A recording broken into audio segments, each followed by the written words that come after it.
जीवन हमें एक मौका देता है, इसलिए जब भी सही कॉलेज चुनने का समय आए तो सिर्फ मंगलायतन यूनिवर्सिटी आपके बेहतरीन भविष्य और सर्वांगीण विकास के लिए। एक मंत्री थे, उनके ट्रेजरी बेंच में उस समय बैठते थे, मैं उनका नाम नहीं लूंगा, बहुत बड़े मंत्री थे। उन्होंने आईटी एग्जेम्पशन के लिए, इनकम टैक्स एग्जेम्पशन के लिए, मैं कृषक हूं और मैं कृषि से भी अर्न करता हूं, 7 करोड़ रुपए का गोभी गमले में उगाया था। गमले में 7 करोड़ रुपए की गोभी उगी थी। सोचिए कैसे 7 करोड़ रुपए की गोभी उग सकती है गमले में, ये मुझे नहीं पता है। देश में एक त्राहिमाम की सिचुएशन बनी थी अर्थनीति में, और उस समय पहली बार हिंदुस्तान के ऊपर वो त्रासदी आई थी कि देश के सोना को 67 टन ऑफ गोल्ड, इसको गिरवी रखा पड़ा था। और शंकर अय्यर जी कहते हैं कि मैं मुंबई के एयरपोर्ट में देख रहा था, चुपके गाड़ियां आ रही थी आरबीआई की, और हिंदुस्तान के सोने को एयर इंडिया के एयर बस में लोड किया जा रहा था। नरेंद्र मोदी जी के नेतृत्व में 1 लाख केजी सोना, 1 लाख केजी सोना बाहर से 2024 मई को हिंदुस्तान वापस आता है। यूपीए ने भारत मां के सोने को गिरवी रखा, हमारी मां के सोने को गिरवी रखा, और दूसरे लल्ला ने, हमारे नरेंद्र मोदी ने अपने मां को अलंकृत किया। ये होता है फर्क। ये कांग्रेस पार्टी कहती है कि रोहित शर्मा अनफिट है।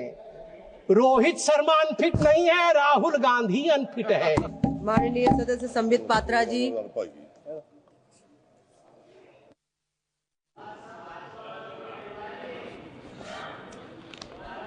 धन्यवाद सभापति महोदया, आपने मुझे सप्लीमेंट्री डिमांड फॉर ग्रांट्स का समर्थन के लिए बोलने का मौका दिया।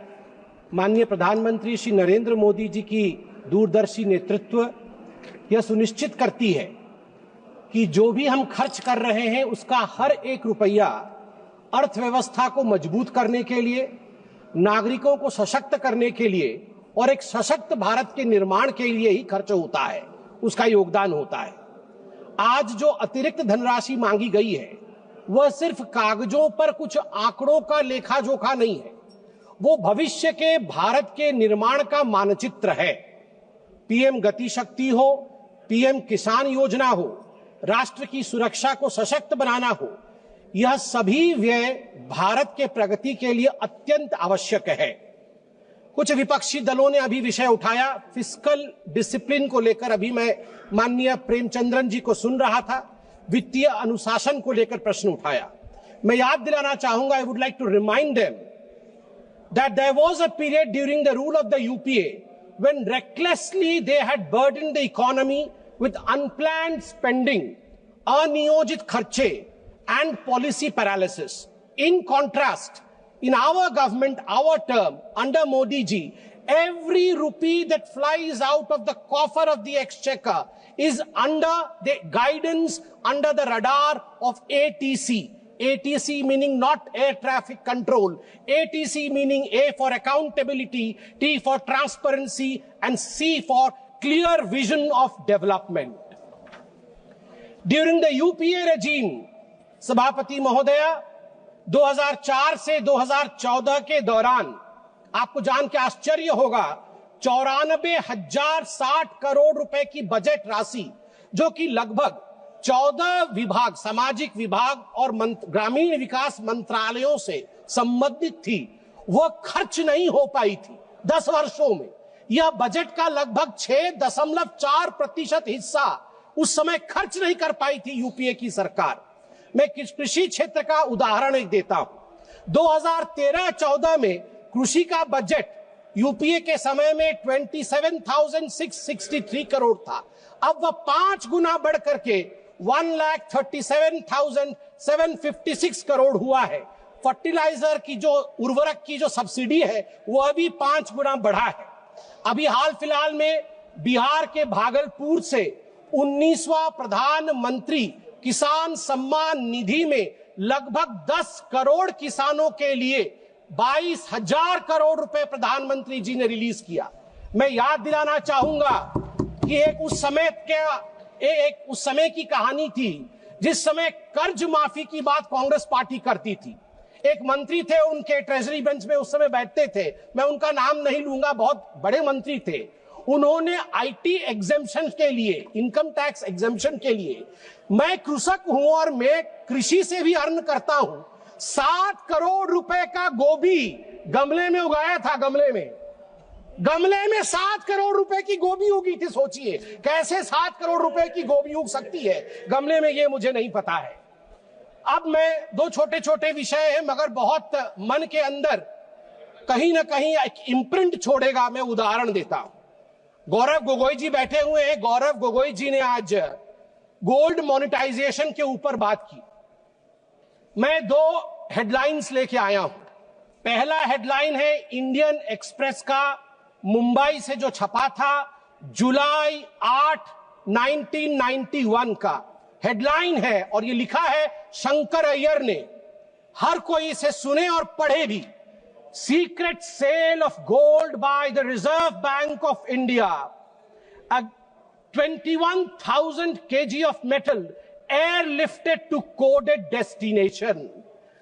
एक समय था 1991 में राजीव गांधी ने और कांग्रेस पार्टी ने चंद्रशेखर जी की सरकार से हाथ खींच लिया था। उस समय लिक्विडिटी की अभाव थी, देश में एक त्राहिमाम की सिचुएशन बनी थी अर्थनीति में, और उस समय पहली बार हिंदुस्तान के ऊपर वो त्रासदी आई थी कि देश के सोना को 67 टन ऑफ गोल्ड, इसको गिरवी रखा पड़ा था। और शंकर अय्यर जी कहते हैं कि मैं मुंबई के एयरपोर्ट में देख रहा था, चुपके गाड़ियां आ रही थी आरबीआई की और हिंदुस्तान के सोने को एयर इंडिया के एयर बस में लोड किया जा रहा था, हिंदुस्तान के बाहर भेजा जा रहा था। आप सोच के देखिए। और दूसरा हेडलाइन सभापति महोदया में पढ़ना चाहूंगा 31 मई 2024 का, RBI brings back home 100 tonnes of gold from United kingdom.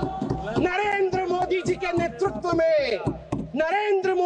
नेतृत्व में 1 लाख केजी सोना, 1 लाख केजी सोना बाहर से 2024 मई को हिंदुस्तान वापस आता है।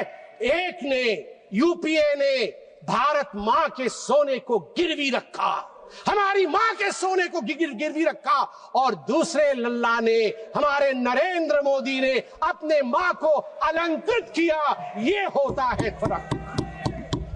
मैडम सभापति महोदया, मैं एक छोटा सा उदाहरण देके अपने विषय को समाप्ति की ओर ले जाऊंगा। मैं एक और उदाहरण देता हूं।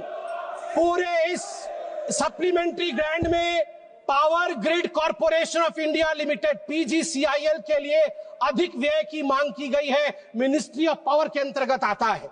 मैं एक हेडलाइन पढ़ता हूं, जुलाई 31, 2012 का 3 ग्रिड, मुझे याद है अभी निर्मला सीतारमन जी आएंगी। निर्मला सीतारमन जी उस समय प्रवक्ता थी, पार्टी की, बैठी हुई थी एक चैनल के डिबेट में। अचानक अंधकार हो गया, डिबेट बीच में बंद हो गया और 22 राज्य में अंधकार हो गए थे, क्योंकि 30 और 31 जुलाई 2012 को नॉर्दर्न ग्रिड, ईस्टर्न ग्रिड और नॉर्थ ईस्ट ग्रिड, तीनों ग्रिड फेल हो गए। 700 million people were plunged into darkness. 9% of the world population were plunged into darkness. TMC के लोग बैठे नहीं हैं। 200 मजदूर एक माइन के अंदर बंद हो गए। न जाने कितने लोगों ने जो वेंटिलेटर पे थे, उनकी जान उनको गंवानी पड़ी थी। और आज दूसरा हेडलाइन में पढ़ता हूं टाइम्स ऑफ इंडिया का, जून 3, 2024, India's come a long way since 2012. Outage, world's largest, even 250 gigawatt isn't a problem for India now. मई 30, 2024 को अचानक भारत की जो पावर की रिक्वायरमेंट थी वो सारी रिकॉर्ड तोड़ देती है। 250 गीगावाट हो जाता है भारत की पावर की आवश्यकता, मगर हमारा ग्रिड टूटता नहीं है, फेल नहीं होता है। World's largest unified power grid, ये हमारे नरेंद्र मोदी जी ने देश को बना करके दिया है, इसलिए मैं इसका समर्थन करता हूं। अंत में, आज मणिपुर के विषय में बहुत कुछ बोला गया है। मैं बहुत दुख के साथ कहना पड़ता है मुझे कि यहां कहीं ना कहीं जहां एक एकता दिखना चाहिए उस एकता की कमी है। मैं कुछ आंकड़े रखना चाहूंगा और ऑपोजिशन के हमारे सदस्य, उनका अधिकार है कि वो इन आंकड़ों को मांगे और जाने भी, क्योंकि ये देश हम सबका है। इंटरनली डिस्प्लेस्ड पीपल, IDP जिसको कहा जाता है, उनके लिए यहां प्रश्न उठना भी चाहिए। उनके लिए क्या किया गया?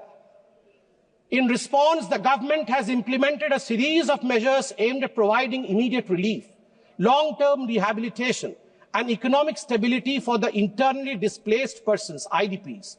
These initiatives are housing assistance first, prefabricated housing for 3,000 families to provide immediate shelter, 2,660 houses completed, 2,520 houses occupied, 340 houses will be completed by the end of the month.